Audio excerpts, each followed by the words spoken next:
Hi guys, and welcome to another one of my chats with Paul Superstars. And this young lady is one of the nicest people in the sport. She's known as the Grinder. She is one of Paul's brightest, shiniest and sparkliest rising stars.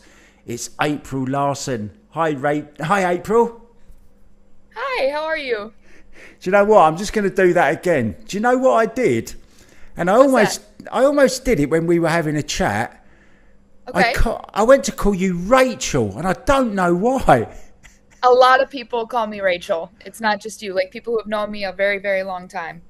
So I think it's because it rhymes kind of with April. yes, for sure. I have been called Rachel more times than I can count. So it's not just you. Ah, we should have left that in. That would have been good fun. Is it not recording now? It is recording, yeah. Should we just leave it? Sure. I mean, I'm cleaning my glasses, but yeah, sure. That's fine. Well, I'll tell you what. I'll clean mine as well, just to make you feel at home. I always joke with people. I'm like, how is it to see for free? Is it like a fun time? Because I wouldn't know. I can't see anything. April, you are, and it is April, and I promise I will not call you. Well, I can't promise that because you never know. I might call you Rachel again. I would do my. It's fitting. I'll do my best not to. Okay. So look, let's get underway. Everyone wants to know more about you. I certainly want to know more about you, and so do all your fans all over the world. Who gave you the nickname the Grinder? Johnny Archer gave me the nickname the Grinder. There's kind of a small story behind it. Basically, when we were training for the Atlantic Challenge Cup, which is Team USA versus Team Europe as a junior, the first year they took us to a training camp for a week. Pretty much every year we had a training camp for a week, but the first one was very memorable because it was with Johnny Archer and Jeanette Lee. And we trained against Mark Wilson's team at the time. Mark Wilson put a team together through Lindenwood, and we met up with them and we played our team against their team. And I don't know why I would get down like 8-0, race to 9 every time. I mean, I'm not kidding. Like it was a huge gap every single time, and then I'd come back and end up winning. And it happened probably 4 to 5 times. And Johnny Archer looked at me. He's like, man, you just don't give up. Like, you're just a grinder. And so he kept calling me a grinder and the Grinder. And then it just ended up sticking. And my nickname at the time was April the Shark Larson. That's actually my Gmail. You know what you've just done? You've just told the whole world your email address. That's fair. I understand. But fun fact, it's my spam email. That's why I said it. I never, ever check it. Ever. Because my nickname's not the Grinder. Or not the Shark anymore. It's the Grinder. So that's my spam email. So sorry if any of you try to get a hold of me. That email is long gone. I have like 10,000 missed emails from that email. So we'll get to how people can actually contact you legitimately a little bit later on. So born in April, named April. Is that why? It sure is. Wow. My parents wanted. They knew if they had a girl, they wanted Brianna. They agreed on that, and that's my sister's name. She's a little bit older than me. And when they had me, they didn't have a name in mind. And my dad looked at her and said, like, they had to sign the birth certificate, and they hadn't really thought about it because they were just enjoying the moment, right? And my dad looked at my mom and was like, we should name her April. Ha ha ha ha ha ha ha ha. My mom's like, I love it. And that's how we came to April. Good job you weren't premature. You could have been called March. Right? I know. I'm telling you. I would have had to have a stern talking to with my parents if my name was March. So what I like to do when people come on the show, I like to do a little bit of a research into their surnames as well. So I Googled your surname, Larson, and it says it's a Scandinavian surname, meaning son of Lars. Now, Lars is derived from the Roman name Laurentius, which means from Laurentium or crowned with laurel? That is so interesting. I would have never known that. Thank you for doing some research on my name. Well, you're actually a champion, right? So champions, they never rest on their laurels. They keep fighting and fighting and fighting to win more, right? That's what great champions do. Wow. Yeah. It was meant to be, I It, guess. it's exactly what I was going to say. It was meant to be. So let's go right back to the beginning of April Larson. Do you remember the first time you ever picked up a cue, April? I remember like faint memories of around the time I picked up a cue. I do remember like how it kind of all progressed very vividly. So what's actually funny is the first 2 years that I would go with my dad to pool league, it was just purely to see family. I really love my family. We're super close. It's like my favorite time of the year when I get to see them. And I never really got to see them before that, so I enjoyed seeing them every week. And there was line dancing with all these 70, 80-year-old women at the bar that my dad had leagues for 2 years. So for 2 years, pool couldn't interest me. I was busy dancing. I was busy dancing with the ladies. So for 2 years, I danced with them, and we became like a family. They bought me a birthday cake. Like I was 6 or 7 at the time, so it was just very enjoyable. And when we moved bars around 8, 9 years old for me, that's when I started playing pool because obviously I love hanging out with my family, but when they were playing, I couldn't really interact with them because I didn't want to shark them. And my dad would always say, you got to stay over there. You can't come over here. So I started getting a little bored, because I'm like, I can't even talk to them anymore. So I said, can I just go hit balls on a table, and just try it, And it was history after that. I saw that there was a junior league from a flyer on the wall. You had to be 9, so I think I had to wait like a year of just having fun, hitting balls, nothing serious, and then join league. And then I don't know if you know the player June Myers. Yeah, of course. Yeah, she's on the WPBA. She's Yeah. actually my first ever coach. She ran my junior leagues. Wow. And she got me into the BEF, and she got me introduced to kind of the right things, the right places, the right tournaments, and my career took off from there. So yeah, I was going to ask you next, was there a player that really got you interested in the game? And I guess yes. it was June, was it? Or was it somebody else? At the beginning, definitely June. She was she was our tournament or our league director in Minnesota, and she knew all the places to put me, get me in, and all the different opportunities that were out there for juniors. So she really made an impact on how my life kind of went, how it went. She said, if you're interested, I'll train you for 3 months, over the summer, and then you can go to BEF and we can just see how you do. I just see that you have a lot of passion for the game, and I want to invest in somebody who's going to take it seriously and do something with it. And I was super honored that she picked me out of the bunch, and it was like my first year, and I still have the pamphlet, like not the pamphlet, but she made a whole binder of drills for me. She made a whole binder, it was basically homework. Like my dad said, you can't go out until you do this, right?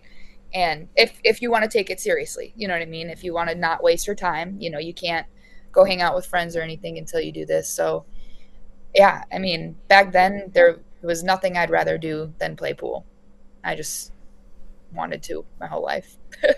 I've got to ask, did it say grinder binder on the front? It should. I'll rename it Grinder Binder. That's great. Like you used to do at school with your exercise books. Yeah. You used to put covers on them and write things on them, right? Yes, I definitely should. You're originally from Bloomington, Minnesota, now Yes. living in San Antonio, Texas. Is that still correct? Correct, yes. Living is a loose term because I haven't been there more than 3 weeks this year, but yeah.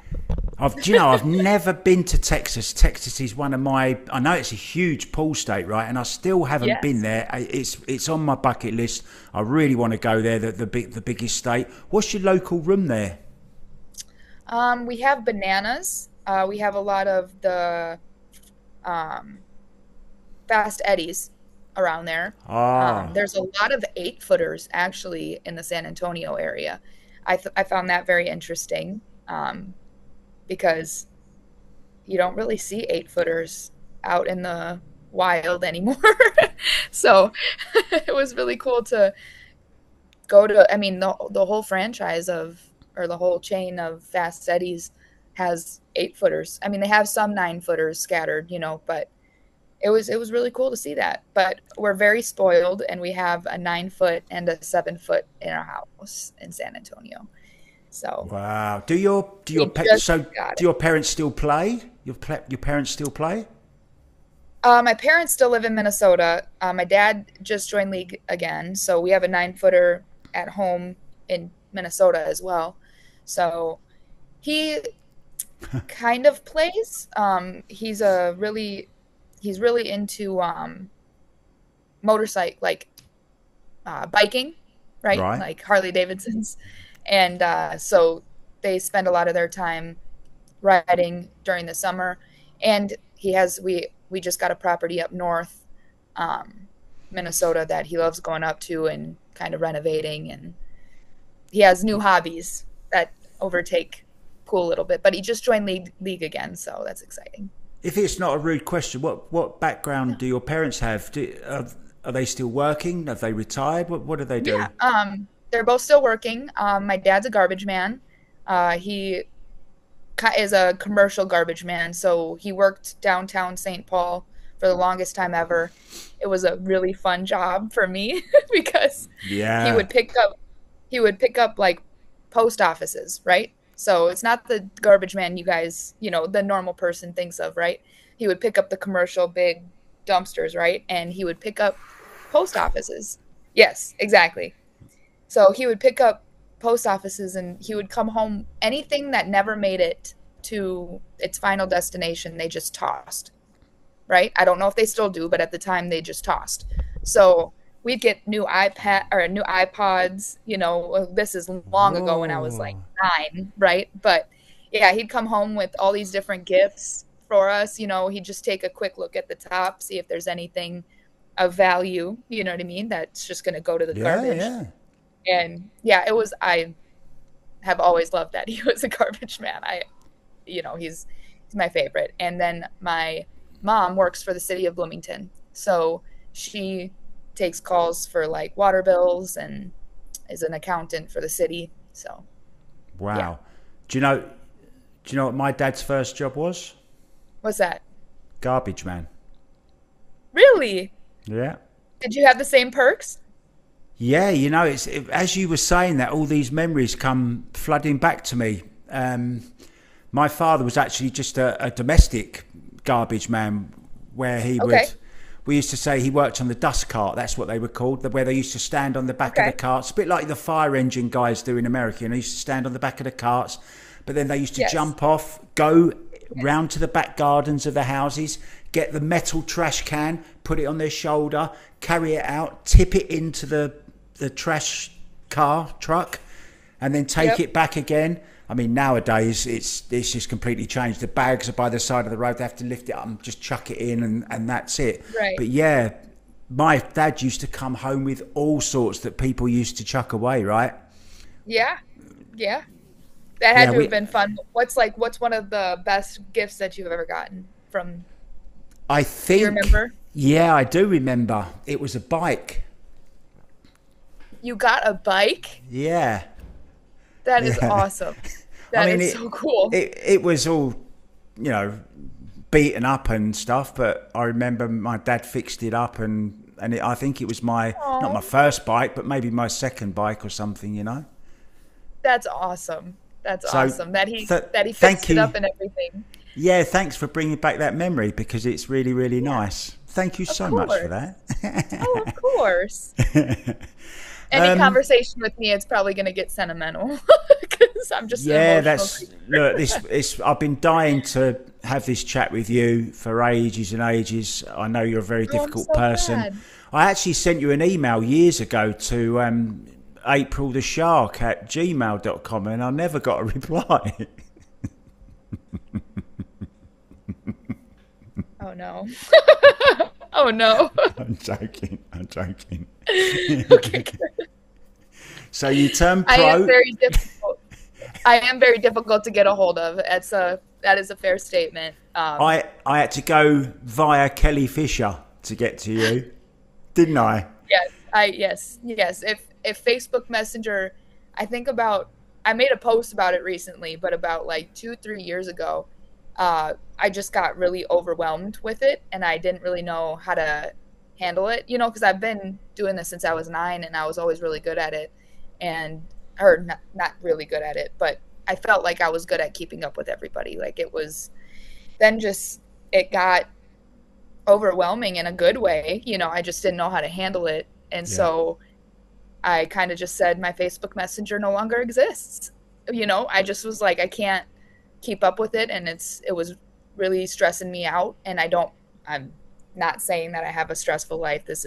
I'm very blessed to do what I do. I'm just explaining what went Yeah. through my head, and I just didn't handle it well. And I just was like, okay, we're just going to not use this app. We'll just use these apps. Of course, the one app that I get most messages on is Facebook Messenger. So Yeah. probably not the one that I should have been like, we'll take a back seat. You know what I mean? But I'm back trying to be better with it. But I have a lot of support, which I'm grateful for. So it takes a while to get through all of them. It can be very daunting, but something that I've found is one of the reasons that I'm so busy in the industry now is because I've always made sure that I always reply to every single message. I always wish people happy birthday on their birthday. I do everything That's I can. awesome. And the way I manage it, April, is I either do an hour before I go to sleep or an hour when I wake up in the morning, and I just go through my Facebook and I reply to everybody. And I don't know, it's just a thing. And I know you've probably got a busier life than I have because you're, No. but I'm sure you have, like now I'm free until I don't work again really until the 23rd. I'm off to India for Junior Hable actually.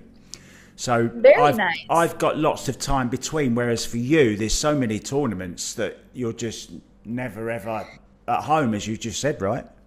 Yes. So, yeah, I mean, I literally sat and thought about it to myself, about the people of the likes of Kelly Fisher and the people of the likes of like Shane and Boning. I'm like, I cannot even imagine their inboxes, Feder Gores, Christina's catch. Yeah. It's mad props. I just need to give them a round of applause because, I mean, it's a lot to keep up with. You know what I mean? It's a lot. So yeah, they're but amazing. Fedor deserves all the bigger inboxes he's getting because he's certainly the most. They all do. Absolutely, they do. I saw yesterday he's launched something on Facebook yesterday where a new Facebook page where you can subscribe to his Facebook and you get all behind the scenes footage and interviews and stuff that no one else will see. So he does love a bit of social media, doesn't he, Fedor? Yes, they are both very smart when it comes to social media. Both Christina and Feder, their social media is skyrocketed, like you said, very deserving. But it's really cool to see pool getting the recognition it deserves because people are investing in themselves and social media, like the combination of how they can become like an influencer, for lack of better words, right? For the sport of billiards. And you can see it's paying off. I mean, look at what's happening in the world with pool. It's in a boom right now. I mean, tournaments are overlapping every weekend. You have to narrow down what you are going to go to and what you're not. I mean, it's a good problem to have. And I don't think I've ever experienced this kind of problem in the pool world since I've been on the pro circuit. So it's really refreshing to see. Yeah, and I think what we were just talking about the social media side of things, certainly with myself as well. That's why I became sponsored by Predator as an influencer, as you just called it. I mean, I'm not a player by any stretch of the imagination. I love to play, but I just love the sport. And you mentioned the word passion earlier on, and I'm sure if you're passionate about something, then you're going to succeed in it, whatever. And the money comes second, the passion for it comes first, and the ability to earn money from that passion just comes naturally, because everyone gets involved in your passion, and it makes them more passionate, and they see your passion and they feel the passion, and it just explodes. You know, it's like a snowball. It just keeps getting bigger and bigger and bigger, and that's what's happening to Paul now. And especially with people like you, who are just so lovely and so approachable, and so you're just in love with the game. You're in love with people. You just said how much you love your family. That shows in every single thing you do, you know, all your stories. We're going to get to some of your road stories very, very soon. Yes. You turned pro back in 2016? Yes. Yep. And I read that your proudest moment was representing the USA in Puerto Rico. Yes. In the World Teams. Now, I was there commentating as well in Puerto Rico. Great event, by the way, wasn't it? Thank you. Oh, my gosh. Oh my gosh, that'll probably go down in history as one of the best moments of my entire life. It was, I relive it often, really. Yeah, I do. And I'm reliving, I wasn't commentating on this particular match, but I was watching it ringside, and you were playing doubles with Shane Van Boening, and I mean, it don't come any bigger than Shane Van Boening, in my opinion. No. No. And it looked like he was playing every single shot with you. How was it playing? Yes. How was it playing doubles with Shane Van Boening? Yes, so I have to make a disclaimer, because I have had to answer this question, not worded how you worded it, but a lot of people were like, I think he overcoached you, right? Like, and they were saying stuff like that, and I completely understand how it looks. I didn't think about it when I asked him to do this, but I kind of feel bad, because I have to say I'm sorry to him, because I'm like, you didn't do anything wrong. You were doing exactly what I asked. And I was actually extremely grateful, because before the tournament started, so it was actually, I was playing singles, but they could coach me. So basically, I had no idea that that was part of the rule until right before we played Team Philippines, that was our first match in Puerto Rico, and they won the World Teams the year before. And it was on the stream. I'm so nervous. My glasses are fogging up. You know, Shane's just chilling because he's not nervous. I mean, he's Shane. Yeah, for real. So John comes over and he's like, hey, just so you know, it's open talk. He does his rules to both the teams so that we know the rules before we play on the stream. And I said, wait. I was like, beep, back that truck up. What did you just say? I was like, did you just say that he can help me when I'm playing singles? And he's like, yeah, it's open talk the entire time.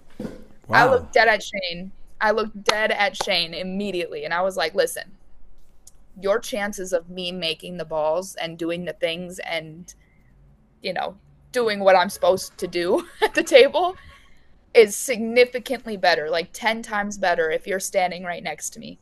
Because the worst part for me is that I just feel like when I'm playing in a tense situation like that, I feel like I'm on an island in the middle of the ocean. Like, it's like a long walk up to the table, you know, like to think about your actions. Like, it's stressful.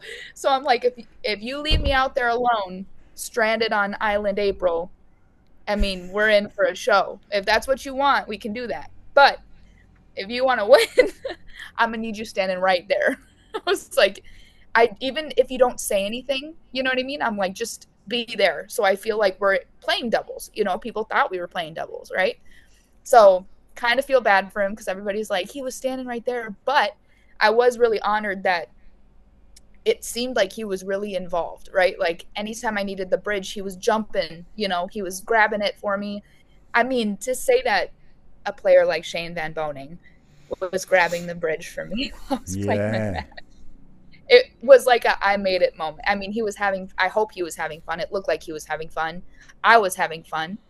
And I told them, I said, I know, Shane, you're a world champion, because he had just come off I mean, he's a world champion besides this, but he had just come off of winning, I think, the 8-ball world Yeah, championship. yeah. And I said, I know you're a world champion and all, but I'm not. So I am not above riding your coattail to become a world champion. So if you guys just want to take us to the finish line, please feel free. I was like, I am not above it. And yeah, it was just, it was a great moment. It really was. Just shows you how lack of information can make people think so differently, because I'm going to hold my hands up and say here, oh, come on, this is ridiculous, Shane, let her play her game, you know? Absolutely. Now, and I'm ringside, and I didn't even know that. I didn't even know that rule until after that match, because I said, how come they're allowed to do that? I'm sure they weren't allowed to do that last year. So they said, well, I don't think they were allowed to do it last year, but this year they can, because they also allowed another player as well, didn't they? As a reserve. Yes, they did. As a reserve, yes, right? They did. Yep. So Yep. did you win that game? I can't remember the singles. Yeah, did we you actually ended up winning. Yes, it went to a shootout, and Shane made the winning pot. So perfect. he looked back at us. I relive this moment often too, because I was just like, the last place I want to be. I mean, it's a cool moment, don't get me wrong, but like to have the whole. This is why I play pool. I'm not a team.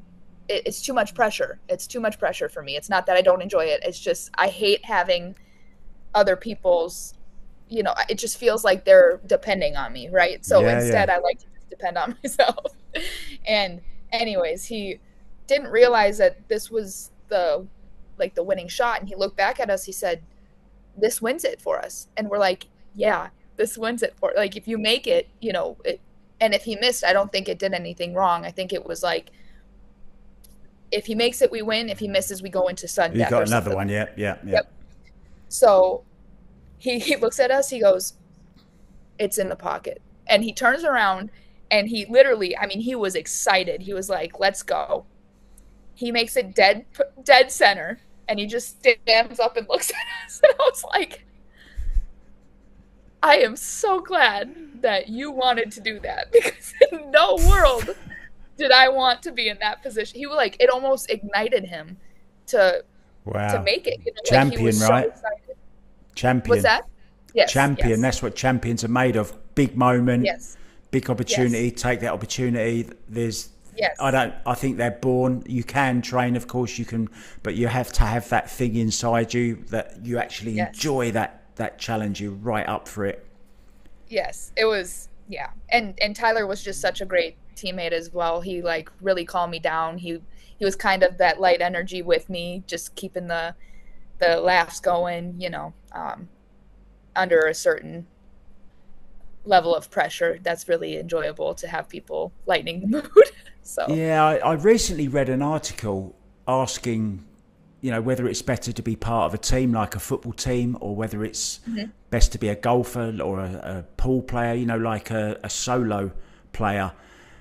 And sometimes, you know, you can look at it two ways. As you just said, you've got all that pressure of being responsible for maybe your team winning or losing, but also it's the other side of it, where in that instance where Shane Van Boning helped you, so sometimes it's just good to have that team behind you as well. And that's what makes pool so difficult. I think it's such a lonely sport when you're out there in the middle, especially as you say on April Island in these huge arenas, and they are really getting big, these arenas. You need an Uber to get to some of the to the table sometimes, right? Yes. So having that, they were both so encouraging. They knew I was really nervous, and they helped calm me down. So to have two of the best players, you know, it was an honor to be there and experience that, because I tell a lot of people, you can get lessons from these players, you know, you can learn from them. They're very available to help everybody. But I never in my life thought I would be able to experience in the moment singles, like a singles match, in the moment, being able to just be like, hey, I'm thinking about doing this. Is this right? And them either confirming or like telling them what, you know, giving me different options, and just kind of picking their brain in the moment because your brain works differently when you're under that much pressure than when you're, taking a lesson from somebody. So you can learn a lot from them during a lesson, but I feel I learned so much more when I was under the stress, under the pressure, trying to think of what to do. And I didn't see a shot a couple times, obviously, that they would see. And they explained it to me. And I was like, oh my gosh, I would have never, ever in a million years under this pressure, and the time clock and not being able to really look at the table, seen that shot ever, So it was a very special moment. What a rare opportunity to, as you said, actually live it in the moment, not just get that training as, you might get down the local pool room and you book a lesson with a pro, but to actually be in the midst of that pressure of world championship, a lot of money on the line as well. Let's not forget there was 120,000 right for the winners. Yes, for first. Yes. So it's huge pressure, and to get that chance for Shane to actually play with April Larson, I think was amazing. I was like, that sentence didn't sound right. I realized what you had said. I was like, that doesn't sound like what I just said.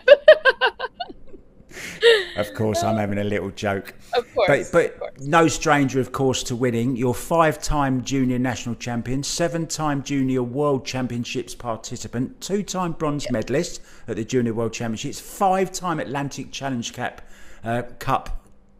Team USA member, 2-time Atlantic Challenge Cup Team USA MVP, and 2-time Team USA member in World Team Championships. Of course, we just spoke about one of them as well. Yes. I guess I don't need to ask what the most special, most precious moment was out of all of those. I guess other than the one we just talked about, the 2 bronze medals at Junior Worlds were pretty special. I lost to Christina Tkach, my best friend. She played. That match is actually still on YouTube, and I watch it often because it's just cool to have a trip down memory lane. So she went on to win gold that year, and she let me take a picture with her. Like she's the best person ever, and it was a really special moment for me. And then the second time I got bronze, I lost to Amber Chen, who you may know. Yeah, of course. She's quite the champion herself, and she went on to win Junior Worlds. So, do you remember what I was doing there when she won? Maybe you weren't there. Did you go to the Canadian Predator I wasn't event? there. When she won her first title, and exactly the same. She won on a shootout, and she didn't realize she'd won. Oh yeah, and then she went like that. And she turned around to Robbie Capito, and he said, "You've won," and she went. Oh, like completely surprised, and it was for me. It was the picture of that year, It was the picture of that year. That's awesome. Oh, so we just talked about how patriotic you are. You love the Stars and Stripes. You also love a bit of glitter. Everyone that knows you love a bit of glitter, and I've always thought of you as. And I don't want you to take this the wrong way. I think you're unique. You're a little bit quirky, but in a nice way. Yes. The clothes that you sometimes choose to wear, and definitely those shiny, sparkly boots. Now, do they come from your line dancing days? Well, so you see what had happened was I took about 2 years off of the WPBA, right? And I had moved down to Texas. And I love line dancing, right, from when I was young. So that it's all over in Texas. And I went line dancing with my friend, Robin Petrosino out of Houston. And she had these boots that were bedazzled. And she pulled them out of I don't have like really nice outfits that I bring with when I travel. I just kind of have like my uniforms, my comfortable clothes, my pajamas. I just don't really have, party outfits because I'm not a huge like I get that. go out and party. I love sleeping. So anyways, I have a lot of jammies. I have a lot of pajamas. I don't have a lot of nightclub outfits. So anyways, I put this black dress on that I have, and I didn't have any shoes that would look appropriate to wear with a nice dress, right? I was Yeah. like, I don't. She goes, well, I have these boots that I think that you'll really like.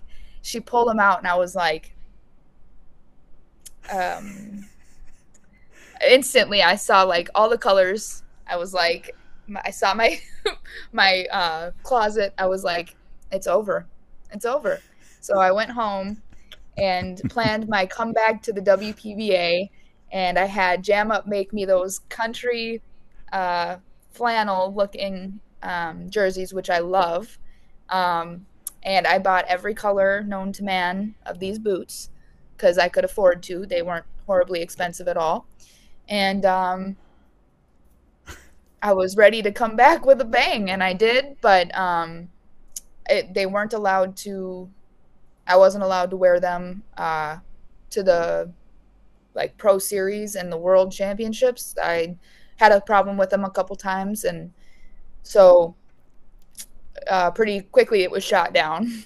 But that was probably for the best because I did look a bit quirky, but I enjoyed it. It was fun. It was different. Yeah, I like trying new things, seeing what sticks, what doesn't, spicing it up a little bit. Pool World was Yeah. a little not boring, not, it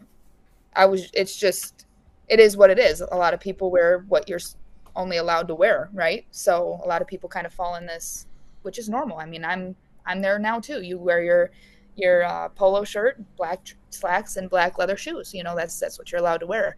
But the guidelines were a little loose, right? So I was like, Flaunt them a little bit. let's just push the envelope a little bit. Let's see how far I can go. Bend the rules. Don't break them. Just bend them slightly no, exactly. and see what happens. I was like, it doesn't say a color. It doesn't say, and I tried to like calm the flash by pulling my pants over the boot, so it was just like the bottom part. But we'll see. I might try to make a comeback. I've been thinking, and I get asked a question many times. What would you do to change the image of Paul if you could? And I honestly think it's getting a little bit too stuffy in some areas now, where it's moving too much towards snooker and too far away from darts, if you know what I mean. I love the music, I love the glitz. We need to have characters. Go back to the 80s and the snooker and Alex Higgins with his colourful shirts and his shirt open. He paid a doctor to get a doctor's certificate, and he was flamboyant and extravagant and used to wear outlandish. Used to come in wearing a big Stetson hat, and he had personality and character, and that's what Paul lacks. And I think if we're to get Paul out to real masses, not just the Paul players, but to Paul fans, to get new fans to the sport, then we need to involve everybody. And I think by showing off your personality, that's when the fans fall in love with you and start rooting for you and want to start following you and watch you every tournament you go to, kind of thing, right? Right. Absolutely. I'm just waiting. You can ask all my friends. I am just patiently waiting, so patiently, until we can get a walkout song.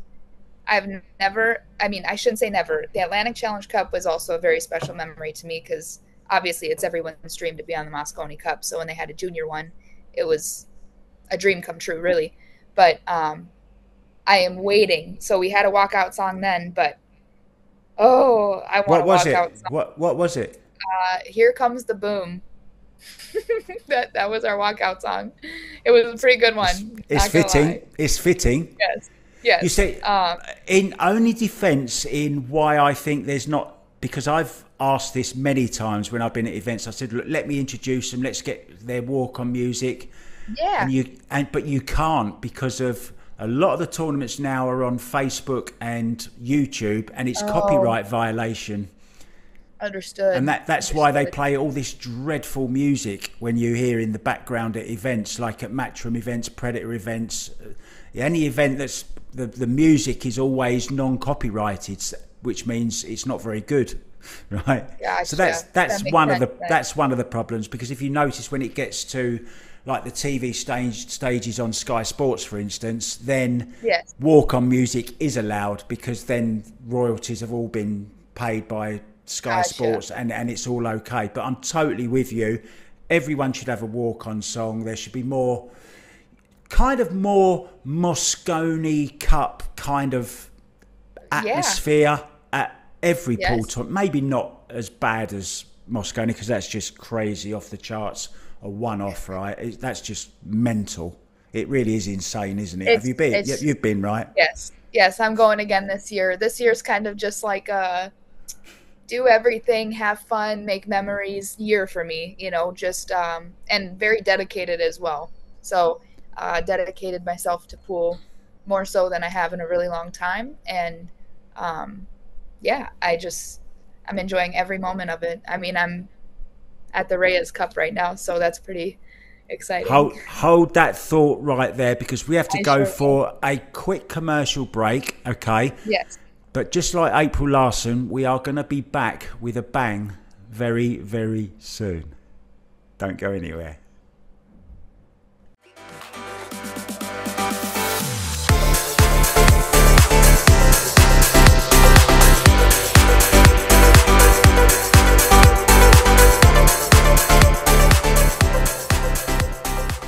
Hi guys, and welcome back to the amazing April Larson. Hi April. Hello, welcome back. Now we've covered lots, and there's a little bit more to cover as well. Now I know we've touched on it slightly. You do love to travel. You've recently been to New Zealand, to Australia, and now you're in the Philippines, right? Yes I am. It's been a whirlwind. So let's start with, if we can, I remember seeing a post of yours on Facebook, and yes, it was one of my moments where I'd just woken up and I was going through my social media, and this post from April Larson popped up and said long post. So I thought, brilliant. When I got when I made myself a cup of coffee and set about reading it, and it was just absolutely brilliant. I called it, or I think you may have called it, the animal incident. So I know exactly what you're talking about. Honestly, I haven't laughed so much in such a long time, and I guess what made it even funnier was it actually happened. But, and I mean this in the nicest possible way, it happened to you, right? Only you, kind of thing, right? Yes, so come on, tell everyone that may not have seen the Facebook post, just tell us what happened. Man, it was oof. So, as many of you know, I love driving. It's actually like my therapy. It's my meditation. I can just kind of zone out, listen to music, listen to whatever I want, and just kind of drive. Right, and see the country. The country is beautiful. USA is beautiful. You can feel like you're in a million different places all in one country. So anyways, with that being said, I'm also crazy. So I had flown into Minnesota from Brisbane, Australia.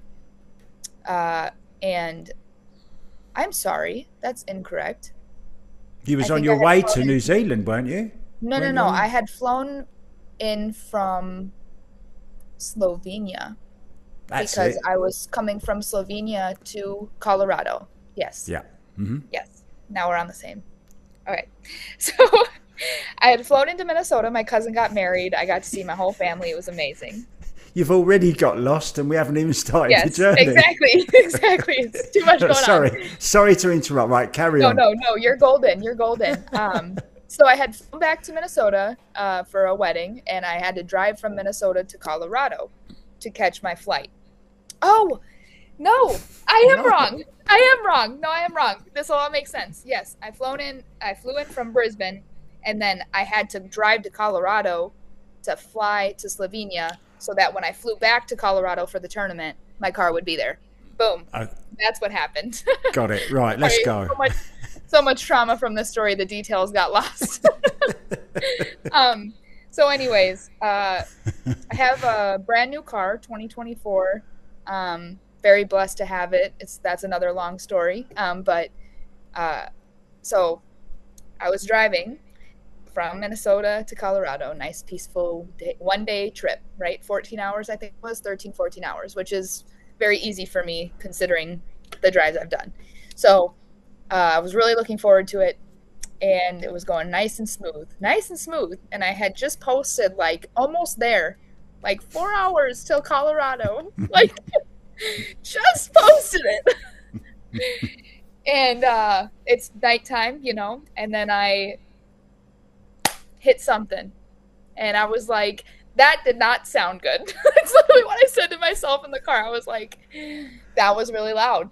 I was like, that was really loud. And I definitely felt that. And I had no idea what I hit. It was dark. You know what I mean? Had zero clue.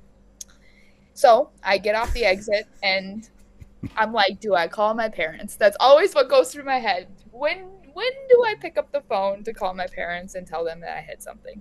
So I get off on there was an exit right there to turn around, go to the exit behind me to turn around and see what I hit, because I'm not about to hit something and let it just, I want to know what I hit. Like, I was freaking out. I was like, what did I hit? So I get back to like 10 minutes. My car's driving fine. So I'm not really worried about my car at this point, because it's been 10 minutes to the back exit. My car would have broke down. It was going to break down in my head is what I'm thinking. So there was a gas station on the exit behind me, and there wasn't one on the next exit. And when you're in Wyoming, far and few between, right? So I was like, let me just get out and make sure there's no external damage, make sure like there's nothing that I can see, because I was stressed, and I was like, this brand new car is gonna have a dent. I was like, I was so stressed. First world problems, right? Like, I was just really stressed out. And there's a blue liquid leaking. There's no damage really that I can see. There's a little tuft of white fur, and there's like blue liquid leaking. And I was like, what is blue that leaks? Windshield wiper fluid. Since my car is still working fine, it has to be the windshield wiper fluid. So I'm calm. My dad thinks the same thing. I have him on the phone at the time. I'm like, hey, your degenerate daughter, hit something on the road. She just wants to make sure she can make it. And he's like, you should be fine. You'll be able to make it to Colorado. We'll worry about it when you get back. I was like, cool beans, because he doesn't know the severity. Like, it's hard for him to help me when he doesn't know only what I'm telling him. Yeah, it's a bright blue, pretty liquid leaking from my car. So I'm thinking of putting some of it on my sparkly shoes to make them shine a little bit more. Exactly. So I get back on the road to go back to see what I hit, and not a minute later, every light turns on, like engine light, tire light, everything. It like lights up like a Christmas tree, and they're like, the messages just keep coming, like pull over immediately, engine shutting down, pull over. Like, it was so stressful. I was like, got it. Message received. So I pulled the car over, and I was scared to turn it off because I didn't know if it'd turn back on, because that happened with my old car. Once I turned it off, it didn't turn back on. So I kept it running, and I called my parents, and maybe a couple tears, maybe. And I was like, hey, my car doesn't work anymore. And they're like, what do you mean? It was just working. So I had to explain it to them. I had to wait 3 hours for a tow. My flight to Slovenia left at 11 a.m. the next morning in Denver, 4 hours away from where I was stranded on the side of the road in my car. Had to wait 3 hours, but which is good, because it gave me time to kind of figure out somebody to come get me. Because I was like, I don't know how I'm going to make it there. And I'm determined. My parents know. They're like, April, just stop. Like, don't go. Yeah. It's not worth it. Just relax, get a hotel, just you lost this one. You win some, you lose some. I said, no. April ain't losing this one. No. So the whole 3 hours, I'm, calling everybody. Thank God I had service. Called one of my sponsors. He, helped me out trying to figure out, different options. He mentioned that there was a bus that I could take, like the Greyhound from a city just like an hour away from me. If I could figure out to Uber to that place, um, you know, then you could take the bus. There were so many different options, and I'm going through them all. Messaged everybody I could that I could think of that lives in Denver, you know, just to see if they knew anybody, because I would never ask, you know, them to, hey, do you want to get in the car and drive 4 hours to come pick me up and then drive back? You'll get home around 5 a.m. Really not that bad. And it's 8 p.m. at the time. And so I finally end up thinking to myself, earlier that day, I had seen that Joey Gray had flown into Colorado. I don't think there were any specifics. I just remember seeing that. I was like, this is my last hope. Really, I was like, this is, otherwise I'm going to have to take the bus or Uber or do something. The only problem with Uber was by the time I get anywhere, it's going to be midnight, 1 o'clock, and you can't really book an Uber for that early. So anyways, I call him, like completely expecting him to be like, girl, you're crazy. Like this, no. And he goes, let me see what I can do, you know? And I was like, okay, thank you so much. And he hangs up and immediately calls back. Like not even a minute goes by. So I was like, maybe I have some hope, you know, because they're not going to call you back less than a minute if they're asking people, right? He goes, I got you a ride. You'll be there in 3 hours. I was like, I'm sorry, what? He's like, yeah, my buddy is just about to start. He works throughout the night, Uber. And he was just about to start his night. And I paid him for what he would have hopefully made that night. And I said, just please get me there. I'll pay really, not whatever, but, you know, I'll pay you well. Like, please just come. And yeah, so he came, and the tow truck driver drove me an hour closer after dropping my car off. And so he only had to drive 3 hours and then drive 3 hours back. And I got there early.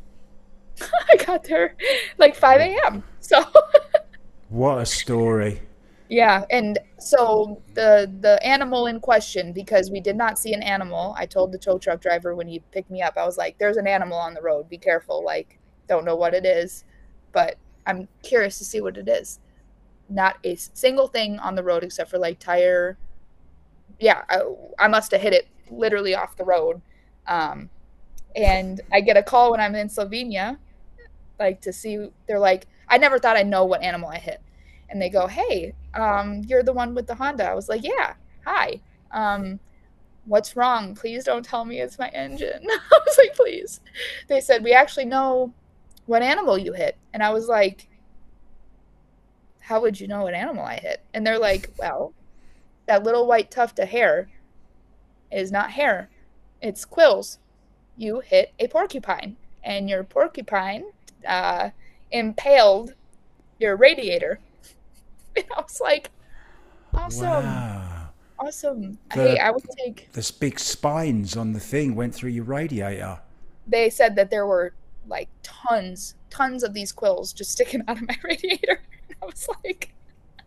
Wow, I didn't know. I mean, I know porcupines exist, but I've only ever seen them in the zoo. I don't know where they live, what they eat, I didn't know they regulated highways. No, I didn't know they... It wasn't hitchhiking, was it? I was speechless. I was like, you're telling me out of the entire animal kingdom, I decided to hit a porcupine. I was like... Could have been worse, April. It could have been a skunk. Could have been a skunk. Sure. You'd never get rid of the smell.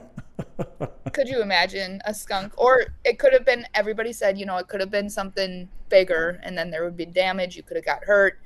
Totally. I just laugh at it now, because if I don't, I'll cry, just because I'm like, how does this stuff happen? Can't make my life up. Because like you said, it's not offensive to me. It's the truth. Only it would happen to me. Only because it has to be a story, right? And I'm super dramatic. So everything that happens to me, I'm like, you won't believe it. Oh, yes, we will. Yes, we will. At this point, April, we will believe it. So one thing you said at the start of that was when your mum and dad were saying, no, come on, this one is just, you know, you're not meant to go. It's you can't win them all. This one isn't for you, April. Yep. Had I have listened to everyone at the time when I first, after COVID, went to Vegas. I was on my way. I had to quarantine in Mexico. I've told this story many times, so anyone watching and you've heard it before, I'm very, very sorry, but it's a very, very quick story. Booked a flight. Unfortunately, so I got a taxi to the airport, which was really expensive, like $250 to the airport. Got to the airport, and I wasn't allowed to fly because it was going through Atlanta, and there was no going through Atlanta at the time because of COVID. So I had to go back home. I had to call the taxi on his way back to my house. I called him. He came back for me, did it for half price to take me back home again. I had to do a new COVID test, did a new COVID test. My mum and my sister were saying, Mark, I don't like this. There's something telling you that you shouldn't be doing, should be going. And I said, this is testing me to see just how badly I want it. And I'm not going to stop at any cost. I'm going. If it kills me, then it kills me. But this is my opportunity I've been waiting for, and I'm not going to let it go. So I did another COVID test. I booked another flight. I booked another taxi. I didn't, because my niece took me the second time because she felt sorry for me. She knows I'm a disaster. Drove me to the airport, quarantined in Mexico for 2 weeks, and then flew to Vegas. Met with Ozzy Reynolds, who gave us a little booth there, free of charge, so we could do some, because I used to have a podcast called Booth Brothers with Joey Ryan, and so we had a little booth there, and Ozzy said, look, you did tell me on the phone that you would do anything to help out when you're here. I said, of course I will. I said, anything? He said, clean toilets? I said, of course, anything. He said, I'm joking. I don't want you to clean toilets. Would you clean the tables and the balls after matches? So I said, of course I will. So I cleaned all I think it was 13 tables at the time. And I cleaned them after every match, cleaned the balls after every match. And then the scoring system went down. So they gave me a laptop and said, look, would you mind going around all the individual tables and updating the scores? So I said, yeah, sure. Oh, that's awesome. So I did that. And honestly, I was like this with this laptop for days, and I couldn't get out of my bed in the morning because I had frozen shoulder. I literally had to roll out of my bed. I was in agony, but I thought there's nothing going to stop me. If I don't make it, then I'm going to give it my absolute all. Ended up doing some roving reporting as I was around there on a mobile telephone with Joey back in the booth, giving some latest scores over and we set a phone up as well over some tables. So that's really how I got into the industry. The very next tournament, I went back home from there. I got a phone call from Ozzy Reynolds saying, how quick could you make it to Arizona? So I said, you book me a flight and I'll be on it. Yeah.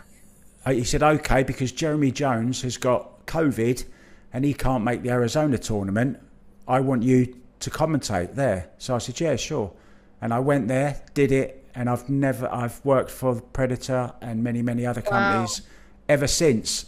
But that's it's awesome. Sorry to go on about it, but you know, just like your story, when you think everything's saying don't do it, sometimes it's just testing you to see how badly you actually do want it. Yes, absolutely. Absolutely. I'll tell you what, there's been many instances where I'm sure it's the same with you, where like the stars were not aligning and we had to force them into their spots, because it's like, listen, I'm trying, you're testing my every nerve, but we're gonna get there. But yeah, it's the cliche of don't ever give up. I mean, everybody says, just never give up, never give up. And I was like, that is just such a basic statement, but now I understand a lot of different cliches because they are cliches for a reason. It's true. Just really, like, never ever give up. I heard that your body, I don't know the exact numbers, but basically, when you feel like your body can't do anymore physically, right? Like if you're climbing a mountain or whatever, you've actually got like 70% left of what your body can actually physically do before it gives out. Wow. You know what I mean? So, or something like that. It was a outrageous number of when you start feeling tired and like your body can't do anymore, you can actually do so much more, probably double what you're doing, so We that had, statement really stuck with me. yeah, absolutely. And one that sticks with me, our greatest ever Prime Minister in England was Winston Churchill back Hmm. before uh, World War Two. And he had this amazing saying, which has, I mean, I wasn't alive in World War Two. I'm not quite that old just yet. I know I've got the hair to go with it, April, but I'm not quite that old yet. But he had this great saying of, when you're going through hell, keep going. And Yeah. it's just what you said there. It's, your body is much more capable than your brain believes it to be. But as soon as your brain believes it to be, then your mind and your body work together to Yes. overcome just so many difficult, whether it's a difficult period in your life or a difficult match you're going through, or on that, in that case, a young lady alone in a car in the middle of Wyoming, gas stations few and far between. It can be quite daunting, but it was, Yeah. I believe it was your passion and your never give up attitude, your grinder attitude, which came into being there and said, I'm not stopping. I'm going to get there. Yeah. And my poor mom and dad. Oh my gosh, my poor mom and dad. I have so many stories I could go for.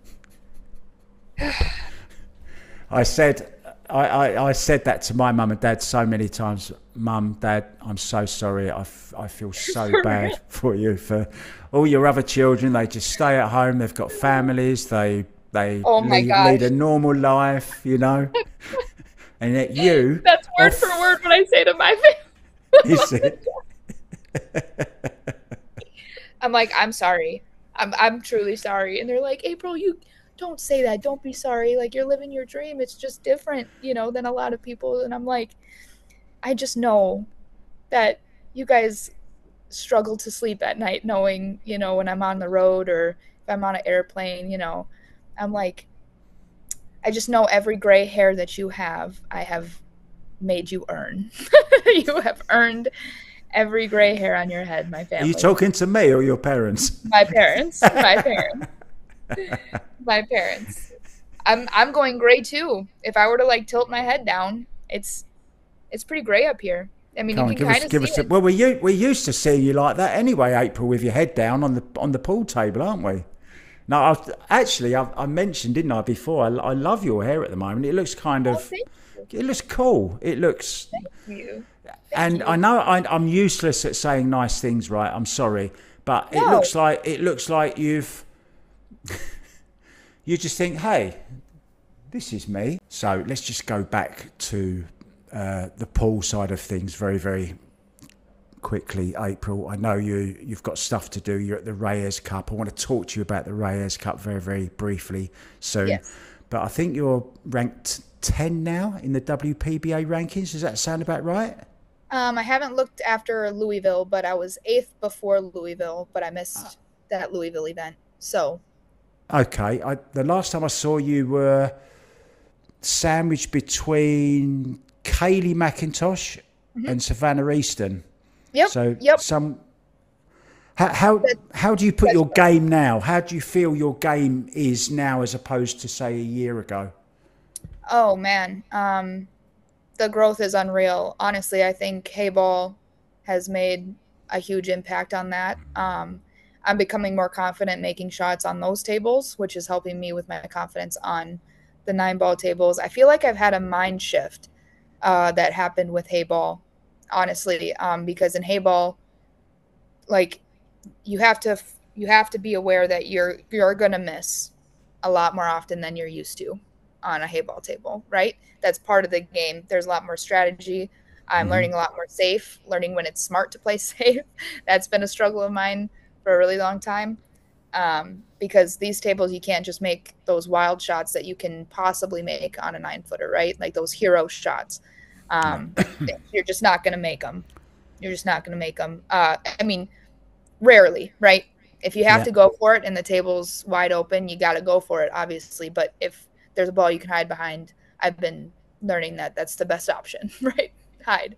So The confidence that comes with that game has definitely helped me in nine ball. When I miss a shot, it's easier for me to just go sit down and wait for my next turn. Now, in nine ball, they're probably going to run out and then possibly break and run. So it's more of a two game swing than it is in hay ball. But just controlling my emotions has been very helpful in nine ball. But yeah, I mean, my confidence has gone through the roof this year, and that's a new feeling for me. I've been really focused on myself. A lot of things off the table has helped me on the table, if that makes sense. A lot of mental clarity and Do making better you decisions for myself. do So, you work with? I mean, I know it's very very popular now to have mm-hmm. a sports psychologist as part of your team, a nutritionist, a personal trainer. Do you? How deeply do you get involved in that side of the sport? Yeah, so actually, as of this year as well, um, I actually started going to therapy. I had some things to work through, right? Like we all do. I feel like it's very good to for everybody to just sit down and talk to somebody that doesn't know you, that it will never come back to you, right? This is such a small world that if you say anything to anybody, there's always that lingering thought in the back of your head of like, the whole world could know. You know what I mean? Just because it's such a tight knit, and it would be harmless, right? It's most of the time it's harmless that information gets out, right? But it's easy to. So it's nice to talk to somebody that has no correlation to the sport at all and is professional in helping you process it, move through it. So that's been very helpful. Um, yeah, and just who you surround yourself with is very, very important aspect of how the rest of your life is going to go. Because, a year ago, the 2 years prior to that, I wasn't really surrounding myself. I don't ever think people are bad people. They're not bad people, right? They don't match my energy, right? And my energy kind of started to match theirs. And I wasn't really recognizing who I was anymore. And so about a year ago, almost exactly, that changed, and uh, I haven't really dove into like nutritionist or I kind of have or like a physical therapist, a trainer, right, a personal trainer.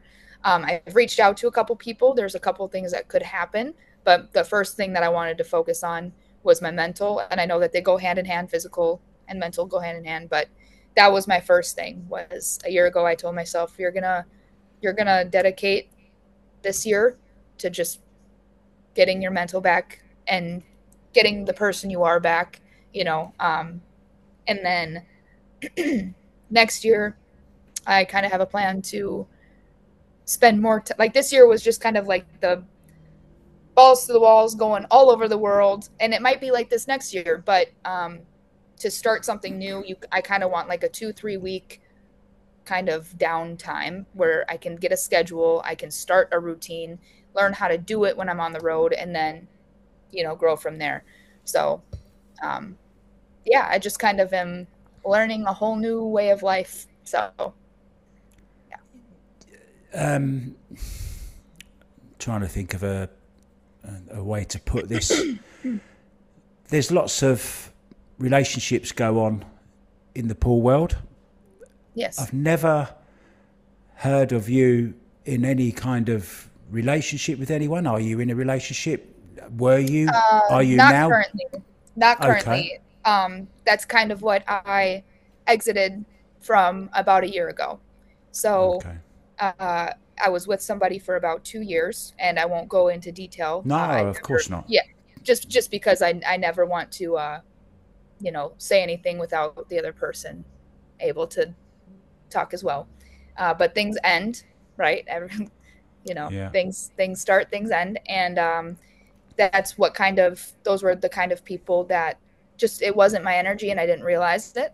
And once I realized it, I just politely removed myself from the situation.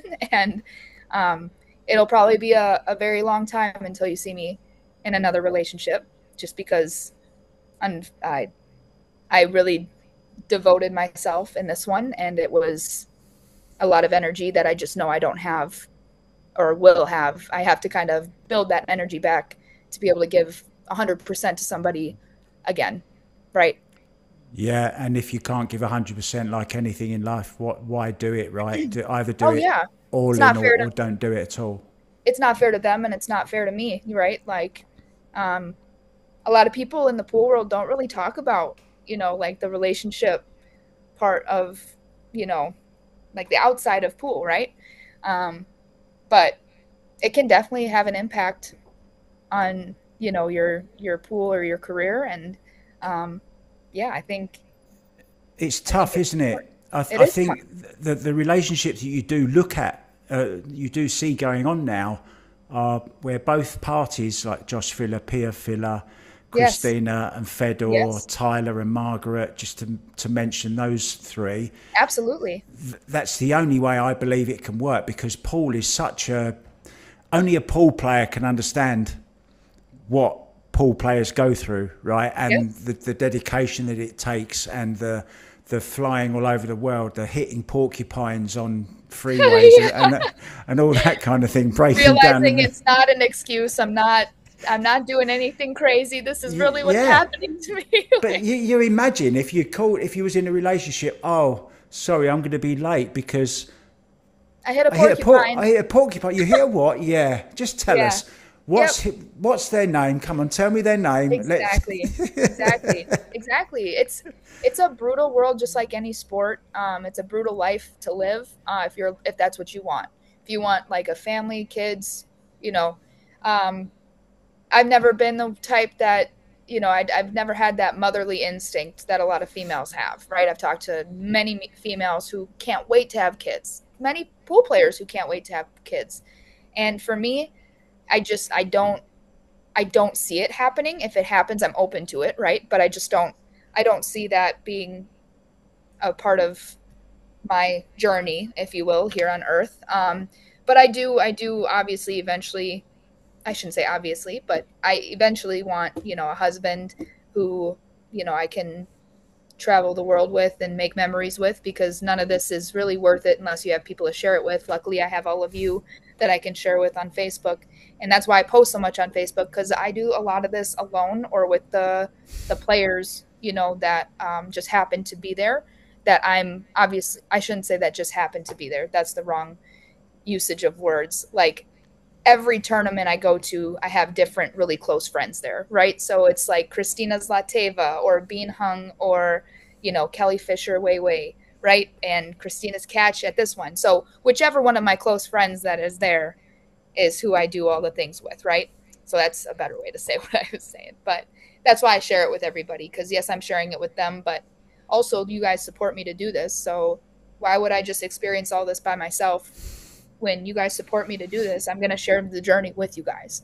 It's not ever to rub it in anybody's face of the life I live. It's simply to include everybody in the I life I th- live. So, I think it's completely the opposite to that point you just made there.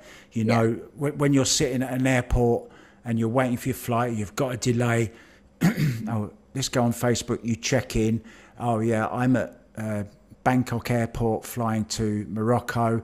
The reason I'm doing that is Yeah. because I'm lonely, and I want to share my experiences with who I consider to Yeah. be my pool family, right? And I Yes. want them to know that I'm going here, and I can't wait to Yes. get there and commentate for you guys. And you Yes. come along the journey with me. You're part of it. You're part of the reason that I'm. Well, you're a huge part of the reason that I'm here doing what I'm doing. Because if you Exactly. guys don't support me and don't like what I'm doing, then you just don't watch me and don't interact with me. And all of a sudden, I'm just a guy catching a plane to Morocco. Nothing else, right?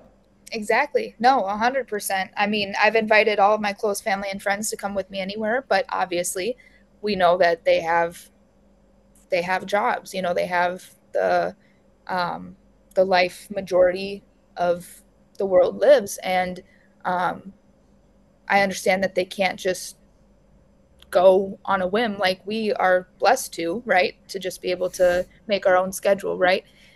So for those that, I always get, oh gosh, I've always wanted to go for one, Australia.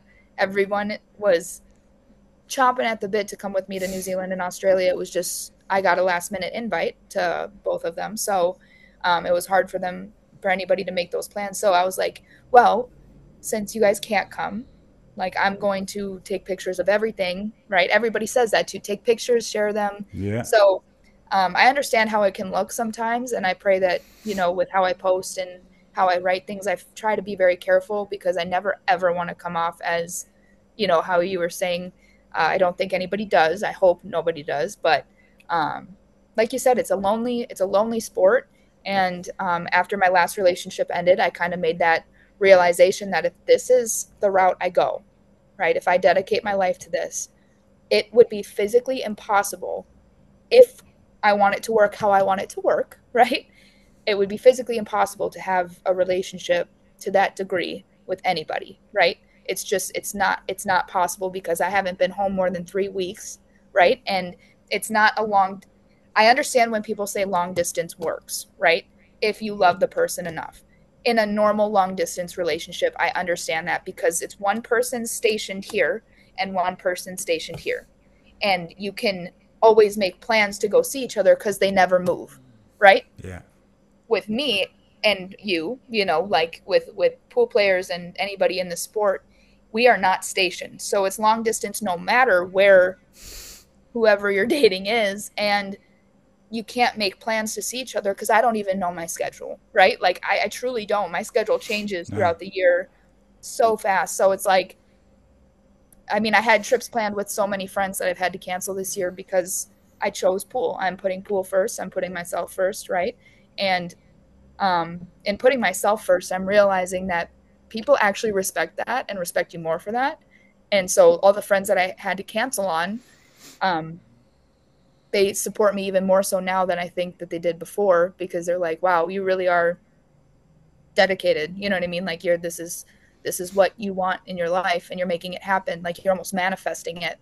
And I'm like, yeah, I mean, you're your own main story or your own main character of your own story, right? So anything that you don't want to happen, don't let it happen. Anything that you do want it to happen, do whatever you can to make it happen, right? I mean, I don't know. I'm huge into the energies and I think you can really, like I said, who you surround yourself with, right? Who you surround yourself with can make a huge impact on what happens in your life. So I'll get off my soapbox now, but No, yeah. I totally agree. I can see exactly where you're coming from.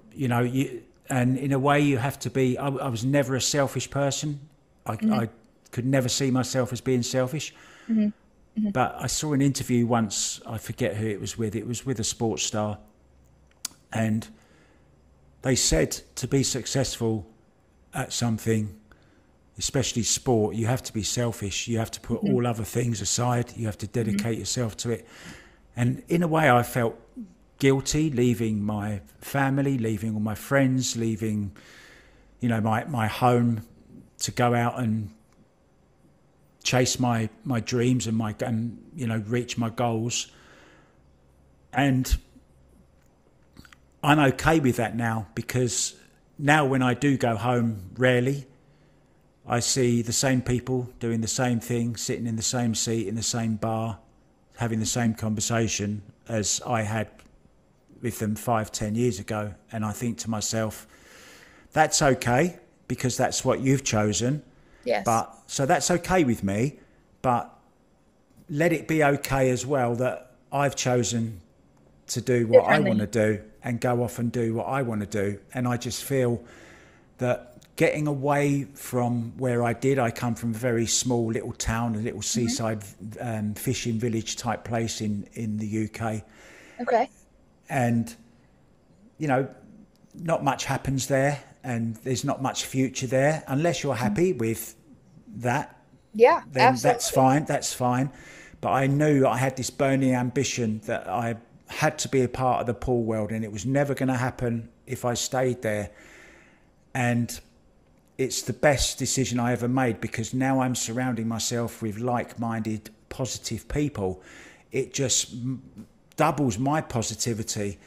And I'm a much better person for it, and I feel I can do a lot more good for other people as well. Just the same Yes. as talking to you now. I mean, I'm just loving this because you're just making me, it just feels even more right that I've chosen Oh, to do what I do, because thank to you. meet people like you, and it's exactly what you're saying. You have to be single-minded, okay, if the right thing comes along at the right time and Mhm. it fits in with your new life, because Yes. I do have a new life now. We're getting very, very deep here. Let's go back to the pool very, very quickly. Yes. Who's your bestie on tour?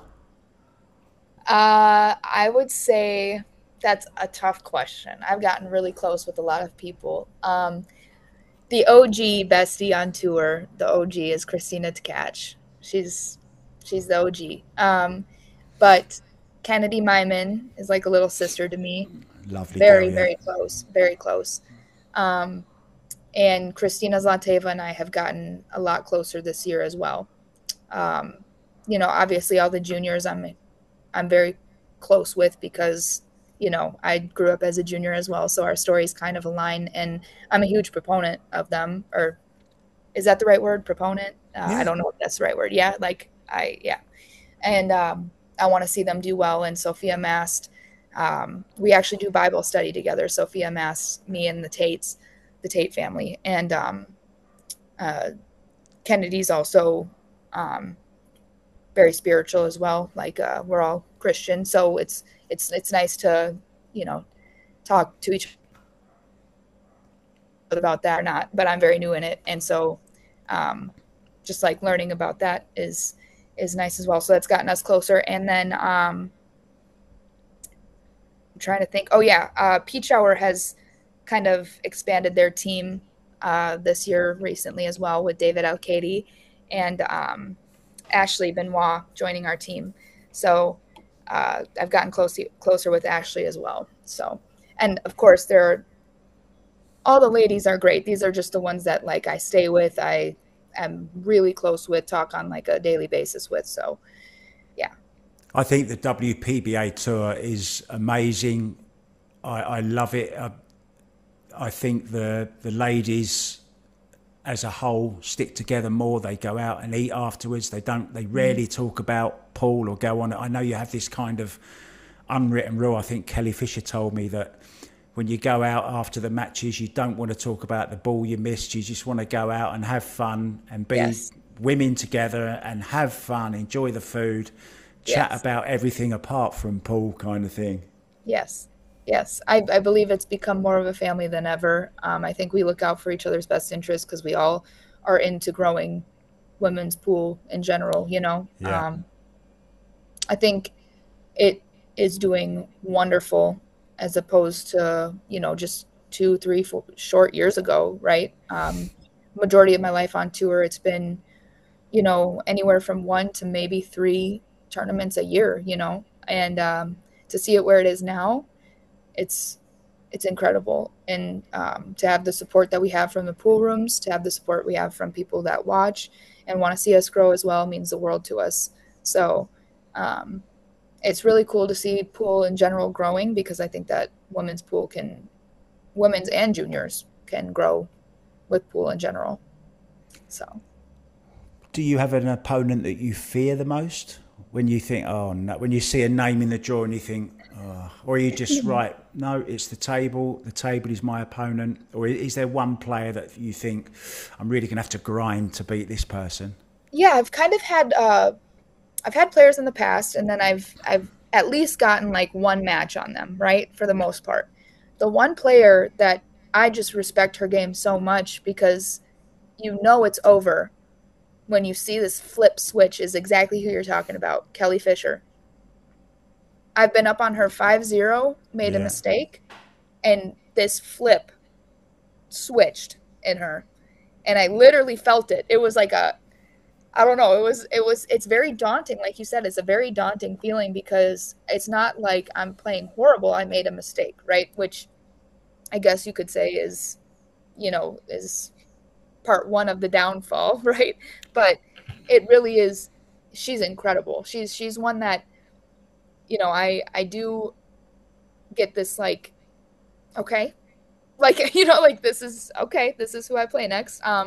I do try to have the mindset of you're playing the table, not the person. I do understand that, but you know, there are just she's the one that I just have not ever won a match against ever, and she's I th- just fierce. I think she's possibly the grittiest fighter Yes, out of the men or the women I've yes, ever seen play pool in my life. I mean, she's from a yes. place called Yorkshire up north in England, and they're notoriously hard. Darren Appleton's from the same kind of area, Chris Mellin as well. She has got this. Look, I'm one of her biggest fans, as you know, and so many times when I've watched, I actually can't watch her matches anymore. Don't tell her. But Would she never. just frustrates me so much because she goes behind, and I just think it's okay though because she's just going to come back. I was watching you Yeah. against her in the last. I think you were 5-1 up against her, I believe, Yep. in the last not the last one, the one In before. Oh South no, the last one. Carolina. Yes, exactly. Yes. Yep. And she came back to beat you. Yes. Yes. Just unbelievable. Yes. And And I've that's had the again, pleasure of getting close to her, you know, in Slovenia and the more because she plays hayball as well. So yeah, we've gotten to spend a lot of time together, and she's just a lovely person on and off the table. She'd do anything for anybody. So yeah, and well, so do you, right? And you're such a great opponent and fighter. It just shows how much more, you know, Kelly respects that as well, right? Because she knows that she's going to have to pull out her best to beat you. Can I let you in on a little secret? yes. We were talking. I think it was she was going to a hayball event. I think it might have been when she was going to Slovenia. Uh huh. And I said, "How do you fancy your chances in this one? You know, who's going to be there? Who do you?" Yeah. And you were one of the names she brought up as one of the ones that she was. Wow. Were April Larson's there, and she's coming on really good at hayball. So Wow. she's one to watch out for. It's exactly what she said. Gonna make me cry. That's wow. Yeah. So I want to say something as well about Allison at Fisher as well. So that statement right there and Allison Fisher's have to be tied for probably the best compliments I've ever got in my life.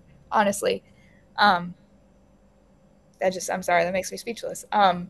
But Allison, when I played her in America after the match, she looked at me. She said, "I learned a lot from you," and I was like, Wow. "What?" I truly like my brain short circuited. I was like, did you say that to the right person? You know, I mean, they're both my heroes, right? I mean, we're all friends and we, you know, are very close. But the reality of it is, you know, I've watched these players growing up. I've learned from these players. You know, I've always wanted to meet these players when I was younger. And, you know, the young me would be fangirling over who, like the position I'm in right now, because I mean, this is literally what kids dream about, you know, in their prospective sports or their prospective careers. And it hits me almost daily now. Like you are the 9-year-old you would be so happy to see that there's many times we could both give up, right? We could all give up. There's so many times that it feels like it's so obvious that that's what the world is wanting for us, but we just won't. we just we just won't. Yeah. We love it too much. So it's yeah, I mean the moments like this where you just told me that and when she told me that, um, it makes it all worth it. It makes every single hard time, every hardship all worth it because that's something I never thought I would hear, you know, from those two players. Yeah, So and one of the greatest things as well about Alison Fisher, even at 54 years old, she's still got that passion and desire to learn. She's even changing things in her technique. I mean, Alison Fisher changing things in her technique. Come on. yeah, You know, it just shows that, you know, new equipment, new balls, new cloths, all this different thing. She has to maybe just tweak and adjust certain little things, but she's still got that burning ambition and desire to do that. And you taught her something. Yeah, What it was. did she say what it was or Yeah, not? she said just kind of the strategy behind the game, like so she kind of said in a funny way, but like I understand what she's saying. There were many shots. So there's like a 8-ball pattern on a normal table, right? And then there's a hay ball 8-ball Yeah, pattern. Two different, very different things very because different. Yeah, yeah, if a ball's near the rail, you want to almost break it out if you can. Now, will you shoot it if you have to? Yeah, absolutely. You can play shape to try to shoot it, but it's a very difficult shot, right? Anything close to the rail. So there were many times that I would like push one of my balls and just try to leave it in front of the pocket, to maybe play a ball on the rail into it, right? Or, right. I would just try the best I could to try to have control over the table and always have the pockets blocked. I literally told my family that was my plan going into this. I learned, after the first 2, 3 matches, like that is the strategy for me for this right now, just because nobody really knew how to play it like really well. At that time, it was brand new to, America Yeah, and you're all kind of similar. learning together. For want of a better expression, you're all the same Yep. handicap basically because you Yeah. don't know the game, right? Exactly, exactly. So it was a great equalizer. It still is a great equalizer. I mean, I'd much rather play the top players on in Hayball than you know 9 or 10 ball right now. But obviously that's going to change when people start really spending a lot of time on it, mastering it. Right, it won't take them long. Right, you can already tell Kelly's starting to master it. If she hasn't already mastered it. So, um, but yeah, she said that there were times where I would go to shoot a shot and she didn't understand what I was doing. She's like, I don't, why would she? But then later in the game, she realized like, oh, like, and that was like really cool for me because I told her straight up, straight to her face, because she's like my pool mom, right? I'm very, very close with her. And I said, listen, Allison, the only way that I was going to beat you is if I followed my strategy. And she said, what was your strategy? I said, I had a whole game plan coming into this because it's timed, right? I was like, my goal and my game plan was to get up on you early, right? And then just safety play, slow it down a little bit. Yeah. Grind it out. Yeah, if it reaches 100 minutes, then it just ends, whatever the score is. So um, I was blessed enough to get to get to 6, right, which was the score that you or the race. Um, but she even said so herself. It's very disheartening if you're down, right? To come back, it's hard to have that fight to come back when you're on a time Yeah. crunch, right? Something similar happened in Australia. I was playing Veronica, and I was down 5-3, and I had 5 minutes. Okay, 5-3, 5 minutes. Yeah. She ran most of the rack down and missed a ball or played a safe or something. Can't remember exactly. And I ran the table in like 3 minutes because I just didn't. I had no pressure because I was like, I have 5 minutes, right? So I was just literally pretty much running around the table just trying to make all the balls. And then I had 1 minute left, and it was my break, and it was 5-4 because if you tie it, but when the time goes out, it's a shootout, right? So uh, I broke dry. Then I knew I was like, I did all I could. But Ah. it is kind of nice that people remember that, right? Like I was telling, I think it was Kelly or Bean. I was like, I'm really glad because I think people are going to remember that that last game that I ran out in like 4 minutes as opposed to the rest of the match where I didn't play that well. So, Good point. yeah. So I was like, this is positive. So yeah. Yeah, I love Hayball. It's my favourite game to commentate on simply for all the reasons you just said, basically, that there's so much more going on in a game of Chinese 8-ball than there is on an American game of 8-ball. Any ball is on in American 8-ball, down the row, it doesn't matter. And Yes. that was really, really prudent, that point you made about pushing that ball either over a pocket or near to a place where you know you've got to make another shot, which gives you an opportunity then to nudge it out off of that next ball. Do you know what I mean? Yes. And Yes, I I do. love all that strategy. It's a little bit like straight pull. You know, you're always having Yes. to nut, Kind of break out just softly. yeah, Open just up. little, and not just open them up, especially on a Chinese 8-ball table, because it's no good knocking it off the rail and then knocking it onto another rail. You know, you've got to be Yes. so precise, and that's what all Yes. the good players do very, very well. It really is Yes. the finesse shots. Yes. I would have Did to you agree. ever, did you ever consider a proper job? Was you, did you have, did you, what did you major in? What did you study for? What did you want to be one day, maybe? Um, well, when I was really young, I always wanted to be in culinary field. Um, it never came to fruition. I once I realized you had to cook like chicken and certain things and have no pink in the middle and like it had to be perfect, otherwise people could get hurt. I was like, I'm out. I'm out. I'm out. I don't want that. I don't want no pressure on me. I'm not. I don't. Nope. Nobody's life is in my hands. From just if I cook the chicken wrong. No, thank you. No, thank you. Um, but over COVID, when kind of the world shut down and we didn't really have many options for pool, I decided that I was going to try to make as much money as possible to help. I was in college at the time, so to help pay for college and kind of get like a little bit of a cushion for when pool starts back up. Um, I worked at a car wash Wow. for a very long time, actually. I had worked the line, so I was vacuuming and wiping down cars and detailing cars. That was one summer, and then when COVID hit, I remembered that job, and there was a cashier position, so I applied to be a cashier, and I was a cashier for a real long time. And at one point, I actually worked 7 days a week, open to close.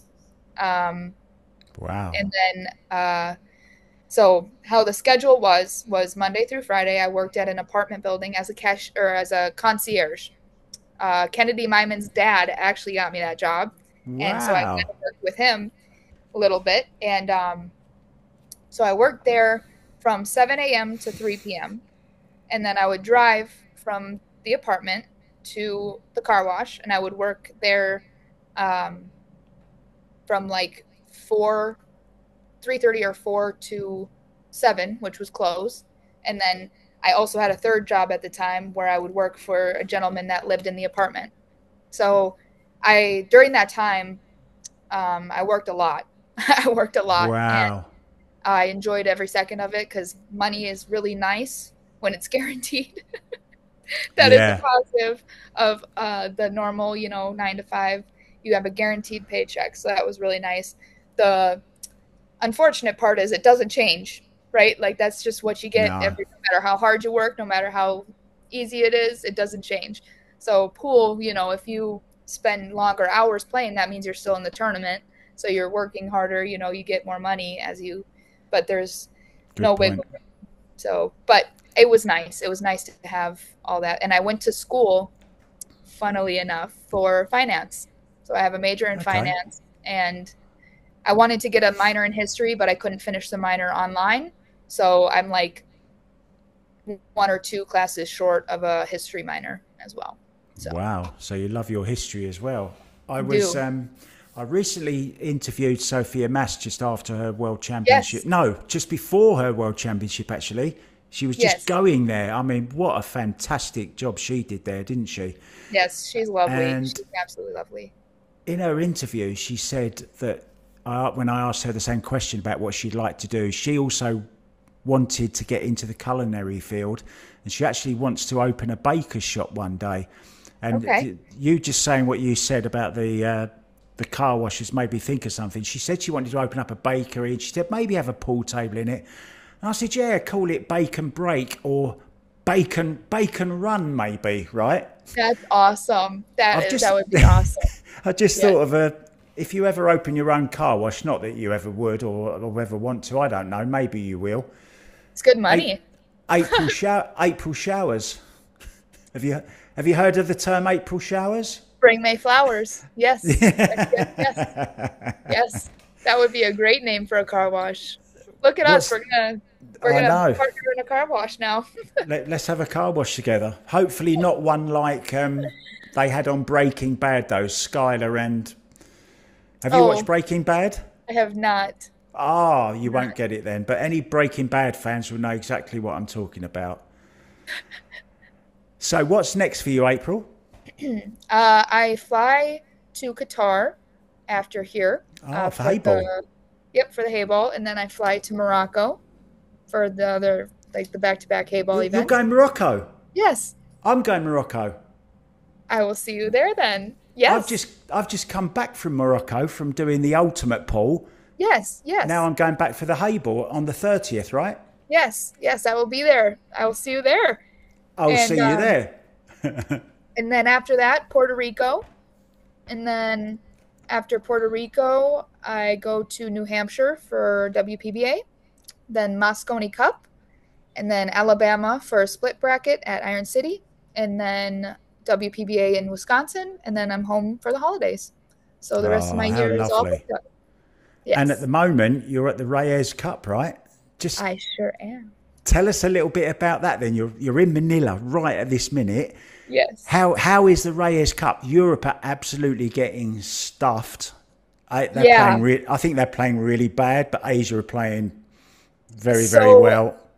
my How is it? take on it probably doesn't mean anything because I have no level to speak on, players of this magnitude and the pressure that they're under and everything. I mean, this is the first ever, Reyes Cup. I'd be nervous as all get out because it's just an honor to compete in, the Reyes Cup for the first time. So I can't even imagine the feelings that they're feeling, right? Yeah, Um, I will frightening. say, yes, I will say, as expected, it's pretty much all Team Asia there. So there's a small little group of Europe fans. So I'm sitting with the Europe fans because I am really great friends with Nikki and David Elkady is on Team Peach Hour. Obviously not against Team Asia. I just don't have any like other than my friends. Affiliation. Yeah, Yeah. any other than my friends, I don't really have any affiliation with either side. So since they're my friends, obviously I'm gonna pull for them, right? Like I want them to succeed. So I've been with the Europe, and we are trying. We are out there. We are trying to make as much noise as possible. I mean, we're coming up with chants. It's been really fun. I'm sitting with a lot of, not a lot, but the couple friends that I have Team Europe. So a couple of us did the same thing from Australia. We were like, it landed perfectly between the Australian Hayball event and the Qatar Hayball event, and I was like, I can't not go. I was like, No. it would be a crime. I'm in Australia, it's 10 times closer than if I was in America, and it lands perfectly. Like I even have the spare day on each side to get where I gotta go. Wow. I'm like, how could I not go to the first ever Reyes Cup? This is history. This is history. So Yeah, we're both yeah. sitting here I mean, we are having the best time ever. We're screaming, we're laughing, we're just having a great time. As for the play, I think that since it's the first ever Reyes Cup, it's being held in the Philippines, in Asia. I really do think that Asia's playing phenomenal, right? So the team that's playing the best typically gets the roles, right? So Yeah. not only is Team Asia playing phenomenal, they are also getting a couple roles that, if they do miss, like if they do rattle a shot or something uncharacteristic, right? They get away with it a lot more often than the Europeans are. I feel like when the Europeans make a mistake, it's not as forgiving.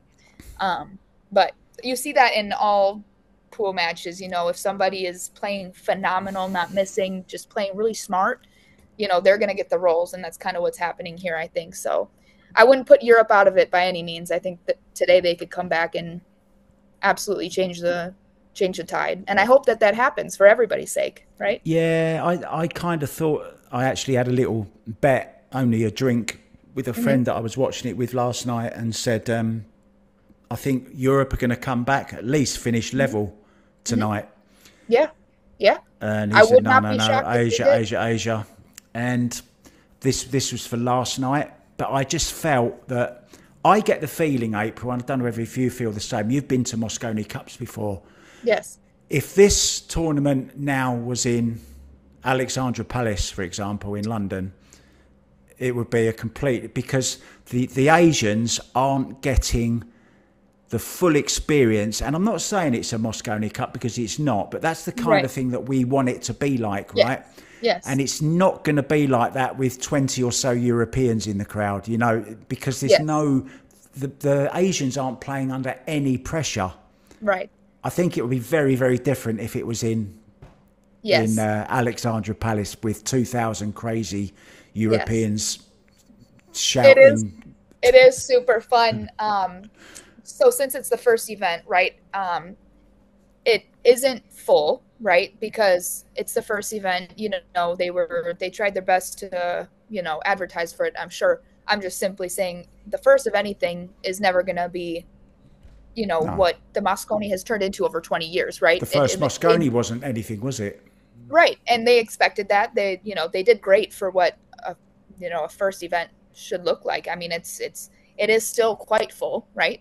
And so it is fun though, because the heckling, right, or like the little comments, right, is so much funnier. It's so much funnier because we know the person, like the specific people that are doing it. And I am laughing the whole time because what we've been doing is, so if it looks like Europe's going to get out, right? So we're like, we yell the score that we think it's going to be before they win the game, right? So like if it's all even and the Europe's getting out, like we'll shout 1-0. And then when the Asian team wins, you know, they'll be like 1-1. They're on like the sixth ball. They're on the sixth ball. Like it's not over yet. And it's so funny. And we're all just laughing. It really has kind of sparked like a love for the game again for me. I mean, I've had it, right? This whole year I've had it, but this experience was definitely worth just going to. I mean, it was just such a last minute, like a week notice. I was like, let's do it. Let's go. And so, yeah. It may not have fit with you as well because of your timings. Well, actually, it's not so far away. I think Matchroom missed a little bit of an opportunity here. I thought they could have used Hanoi for the first Reyes Cup. A ready-made audience, guaranteed to be full. Arena already made, just change the carpet. Yes. And basically, you've got the perfect venue because there's nowhere else in the world at the moment. I mean, Vietnam is the new Philippines for pool. It really is. Yes. Everybody's been saying that. They think if it would have been with that crowd, it would have been a Mosconi Cup style event. But, you know, hindsight is 2020. You know, I'm sure that they thought the Philippines would be what the Philippines are for pool, right? And it is a beautiful venue. The production's incredible as always, right? And it is a stellar experience to be at no matter what. But I have heard that, and I think everybody would agree with you that would have possibly been bigger, you know. But I think out of respect though for Efren Reyes, it's the Reyes Cup, absolutely. So you have to have the first one in Manila, I guess. Absolutely, right? Absolutely. That's a good point too. That is a valid point. So yeah. So look, we've not long to go. I know you've got a busy day today, like going and watching more Reyes Cup and shouting 1-0 and all this kind of stuff. I like to do this little thing at the end of interviews with people. It's called the 30-second shot clock. Okay, so I'm going to ask you some very, very quick questions. Okay. One word answer if you can. If not, you'll have to call an extension, right? All right. Sounds good. So, are you ready? As ready as I can be. I hope my brain works. April Larson, you have 30 seconds on the clock. Okay. How much of the sport of pool is in the head? 90%. Is it a game or is it a sport? Sport. Triangle, rack or template? Template. 9-ball, 10-ball or hay ball? Favourite? Hay ball. Best ever American? Earl, SVB, or maybe a female from the past or somebody else? Who? SVB. Who is the best at jumping in the world? Federgorst. Kangaroos, you got that wrong. Favourite opponent? Oh, Who do you enjoy playing most? that is a good question. Oh my gosh. Sarah Miller. Ah, okay. Hmm. American. Yes. Yeah, yeah, I know her. Yes. Favorite cue, tip, and chalk. Peach hour. Peach hour, of course. Peach hour. Peach hour, peach hour, and peach hour. um, and for tip, uh, Kamui or peach hours. What tip do you play? Do you play medium, soft, hard, I've been super kind of soft? trying to switch up a couple things. I've been trying out with the new Rogue that came out. I've been trying out new tips as well. So I'm kind of in between a few right now. But I go back and forth between like Kamui and Jade right now. But I'm gonna try out a couple new tips in the here in the new future, I think. What And then what what cue do you play with on when you play Hayball? What the same cue? yes, yep, I play Wow. with yep. So yeah, Okay. Sorry. no, you're And golden. chalk. What about chalk? Chalk, I just kind of use whatever I have. Not really picky. Typically, I have Kamui on me, but recently it's been Masters. It's part of my routine, so Kamui stays on better. I will agree with that, but it's part of my routine. So when I use, um, I just feel like I'm overusing the chalk if I use Kamui's. So I chalk in between each game. So I've been using Master recently. I got you down as kind of a Masters All-American Yeah, girl, that yeah, kind of thing. Have you yeah. you're not a fan of town chalk? Have you tried town chalk? I have tried Town. I am a fan of it, so I might be trying it out here in the near future as well. But I've been using Kamui products a lot of my life, so I tend to go towards Kamui just, you know, I should put out you of in contact with the town guys. I should sort out some kind of deal for you with them. Get you some kind of deal with because I think it's the best chalk. Okay, But yeah. I mean, but I love their chalk, so I'd definitely be open to it. okay, good to know. Yes. So you mentioned earlier you're driving along in your car for hours and hours and hours.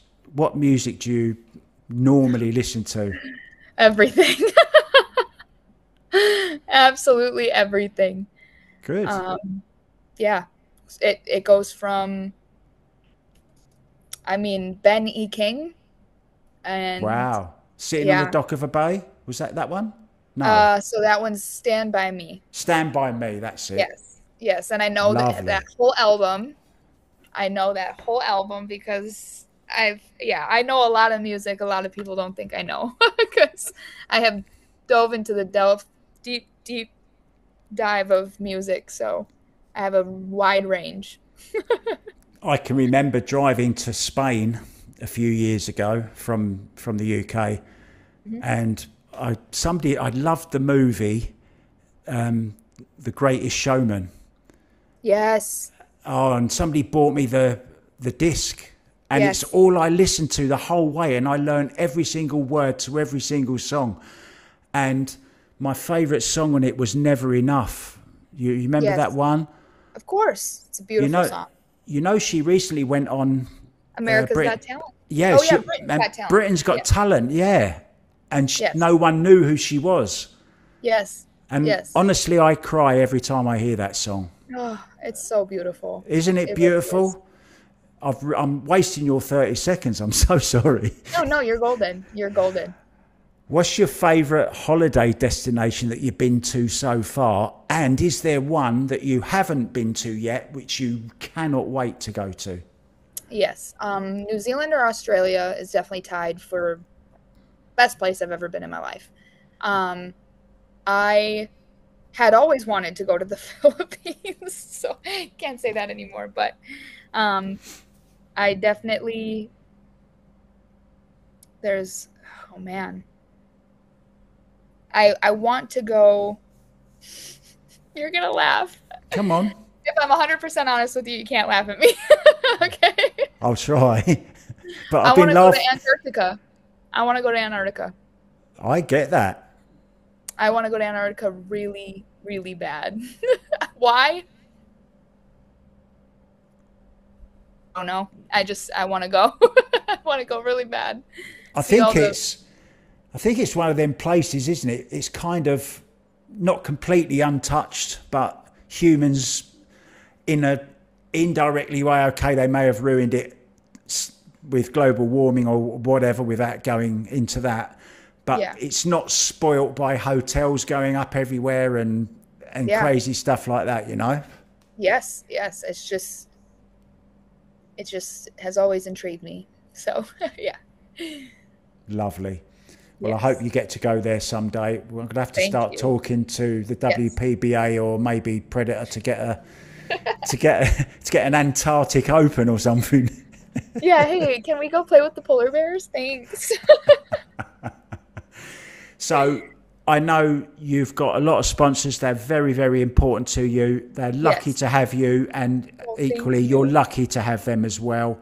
I know you've got some great sponsors, so I'd like you to go through them Yes. if you wouldn't mind. First of course, Peshawar.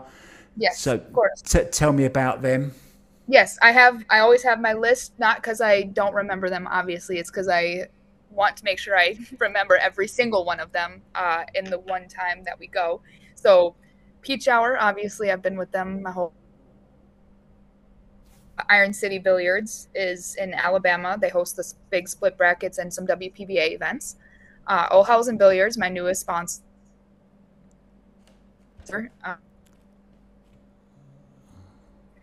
International Billiards Association is a pool league from that I started playing pool on. Dear friend of mine, Scott Barrett, he owns it, and that's the pool league that I started playing on, and my family did as well, way before me. Fort Worth Billiards is Fort Worth, Texas. They're a Great team. sponsor of this Yes. actual interview as well, along with SPM Media, Sneaky Pete Mafia, Garrett Okay. Troop. He's a Yes. huge fan of yours, as is Cat Brown Yes. Day. The lovely, lovely people do so much to the sport. Yes, sorry, go on. Yes. No. Yes. Great people. They support me so much. Anything I need, you know. Um, Rush Automotive out of Round Rock, Texas as well. Yep. That's pretty cool. My friends got me in touch, and I actually spent Thanksgiving last year um, with my friends, and they work for Rush Automotive, and they're kind Wow, of like friends and family. So that's how that all kind of happened. And I visit them whenever I come through Texas, and I'm always happy to see them. They're always happy to see me. So now that's like a little family out of Texas too. Wild Things Antiques is my cousin. He owns an antique mall, and we have a really exciting raffle coming up. It's going to be like a Christmas raffle. It's going to be a mix of kind of like what uh, the pool world would be interested in, and then kind of a mix of what his world would be interested in the wow, antique world. So it's going to be this huge raffle, and it's going to be super cool. And I'm going to draw it on Christmas or around Christmas. So it's going to be brilliant. exciting. Yeah. Castillo Leather Cases. They just announced that they're doing April Larson case line along with my April Larson So Q line and my grinder line through Jam Up. So, and Jam Up is the next sponsor. Um, been with them since I was 17, I think, 17 or 18. Dunsky Dungeon. For those of you who are social media fans, you definitely know Dunsky Dungeon. And Pool Shark Billiard Club, which is kind of like a connection to the Peach Hours because it's the Suns that do the Pool Shark Billiard Club. And then these last three are some friends of mine that just do what they can, help out when they can, and that's all appreciated, so they deserve a shout out. Artie Demirius, Todd Adamski, and Julie's Diner. They do what they can to help support me, and yeah, that's my crew. That's my squad. We all are family, and I love it. I love every one of them. do you know So what? I've got exactly that same list that I'm looking in front, and I'm going down it exactly the same way. But of course, you just added one which isn't on your WPBA profile at the moment, the correct. Oldhausen, right? Yep, I have to Um, update it. I just signed with them the last WPBA event, so how cool is that? oh, I'm stoked. I believe Christina Zlatava's just signed with them at the Zlaya, right? Yes, yep. And it sounds to me like it's going to be a great team. You know, they're just going to help support women's and juniors. That's their Brilliant. main market as far as sponsored players, because they believe that the men right now have a really good thing going for them, and the women are trying to. You know, we're coming around, but they believe that the people who they can help the most is juniors and women, and I would have to agree with them. So Fantastic. yeah, Absolutely fantastic. Yeah, terrific to see an old established company like Oldhausen moving with the yep. times and getting into the game in a big way again. It's really Well, fantastic. they just got a new owner within the last like year Oh, or two. really? So yes, so he's very um, excited. You know, this is his hobby, this is his passion. Wow, So that's he's good. coming in. Yep, he's coming in with a bang. You know, he's going to try to do what he can in the world to benefit pool. You know, so You came in with a bang, and yeah, we're going to go out on a bang.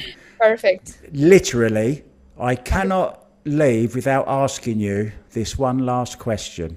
Yes, You said you listen to such an eclectic range of music when you're driving. Do yes. you remember the song that was playing when you hit that porcupine? Oh my gosh. Do you? Let me think about it. I might. Take your mind back to that night. You're driving along, everything's going, you're singing along, you're having a great time, and then Honestly, so that drive was a strange drive for me because I was on the phone the whole time. Like, not, it connects to my car, right? And I was on the phone the whole day. So I wow. honestly don't think there was any music going. I think I had just hung up with someone and I was just kind of driving, thinking about who to call or what to do next. Because it was like 8 o'clock. I was kind of getting tired because I've just been traveling so much, that I was like kind of on the wind down, right? I only had 4 hours left, so not much left. And I really don't even think there was any music, which made when I hit it that much more like I Ah. just hit something like pretty Do you big. know? Do you know what else I can tell you? What's that? Porcupines actually have blue blood. Really? No. I was like, that is quite the coincidence. Blue liquid. Yeah, blue liquid, blue. That's what I thought you were coming at, and I was like, that would be bizarre. That would be absolutely bizarre. April But Larson, it has been such a pleasure. You know, the pleasure's all I just mine. cannot believe this is my longest interview so far. It's just been a total blast. You're as colourful in private as you are on the table Oh, and in thank you. everyday life. One last word to your fans. How can they get in contact with you? Yeah. So as I said earlier, I'm gonna try to be better about being on my socials and Facebook Messenger. I'm like completely filled as far as friends on my private, but I do have a fan page on Facebook. So either one, you can try to get in contact with me, and I'll try to be as responsive as possible. I'm on Instagram as the Grinder, and yeah, I mean, I would say my number because I just love people, but I feel like that's probably not the best idea. No, don't do that. I'll But be yeah, straight on the phone. those yes, yes. Instagram and Facebook are probably your best bet. So yes, April, it's been such a pleasure. thank you. Hopefully today you get to shout out 20304050 Yeah. Europe. Yes, yes. Hopefully, we want it to be as close as possible for the thrill and for the fans, and I think it'll be great. Have a great day. Have a great time. Good luck at all your upcoming tournaments. I'm looking Thank you forward so now much. to seeing you in Morocco. I can't believe it. You're going to Yes, Morocco. yes. I'm looking forward to seeing you as well. Thank you for this opportunity, and I hope you have a great rest of your day. April Larson, thank you so much. Thank you. Have a great day. Thank you, guys.